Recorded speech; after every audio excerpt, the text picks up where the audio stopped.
Hello everyone, welcome back to the next video. In this video I will show you how to create a playlist of video and then play it inside ExoPlayer one after the other. So here you can see I have this one video playing, but suppose if I press the next video button, so it starts playing the next video. Okay, suppose now I will again click on next. It plays this next video button. It plays the next video. Similarly for this particular video as well, it starts playing the next video, and if I again click, it starts playing the next video. So I have also set the repeat to true.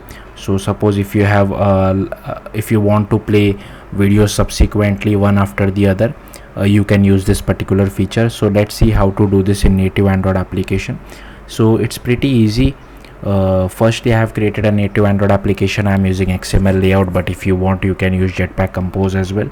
The next thing which I have done is that inside Android manifest I have added the internet permission, because all the videos which you saw are from internet. But if in your case, if you want, you can pick the videos from the user's video library as well, like pick all the videos at the same time, and then just create an array list out of all the videos URI. Then here inside build.gradle.kts I have added two dependency. One is the ExoPlayer and next is the UI dependency. So if I show you my libs.versions.toml, here you can see I have added this media 3 UI dependency, and we are using it over here. So you will have to add these two lines of code as well, media 3 UI as well as media 3 ExoPlayer, and then just click on sync now. It will download all the dependency for you. Then inside activity underscore main I have just included one player view. So this will occupy the entire width and height, but you can change the height to whatever you feel like.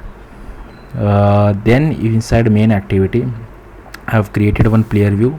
I have created an ExoPlayer. Play when ready is true, current item is 0, playback position is 0. Here we are initializing our player view. Now here you can see I am creating our media item. So this is how I am appending all the items to our media item. So I am creating different media items, and for the fourth media item here, if you want to set media IDs to each and every media item, you can do it like this as well. Suppose in case if you want to recognize which actual media is playing, so with the help of media ID you can do that. So that's why I have created the fourth media item like this, but you can use similar way like this as well. Then I have created one list out of it, so I'm just appending it to all the list. Then I have created one player, so I'm creating our ExoPlayer, assigning our player view to ExoPlayer.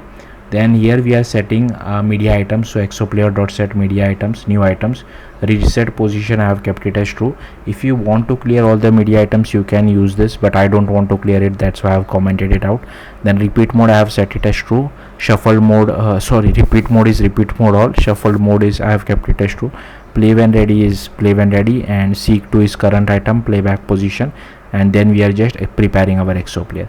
And on pause we are just releasing our player, same for destroy as well. And if you see the release player method, we are just releasing our player. That's pretty boilerplate code which you have. Also I have marked this as unstable, because at the point of me recording this API is still unstable, but I think by the time you watch it this should become stable. Also these are all the imports in case if you want to copy it. So yeah, that's it. Thank you for watching. Bye.